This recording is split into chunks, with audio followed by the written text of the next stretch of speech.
అందరికీ శుభోదయం. శ్రీక్షేత్ర హనుమత్పురంలో మరొక అద్భుతమైన లత గురించి తెలుసుకుందాం ఈరోజు. ఇది మధుమాలతి అంటారు దీన్ని. చక్కగా చూడండి ఎంత బాగా విరబూస్తున్నాయో మధుమాలతిలు. మధుమాలతి తర్వాత ఈ యొక్క వృక్షాన్ని చూడండి,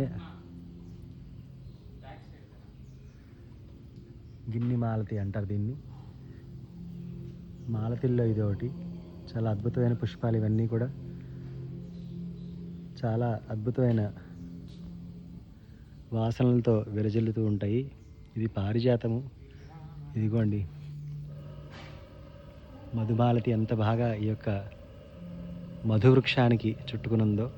విప్ప చెట్టుకి మధుమాలతి.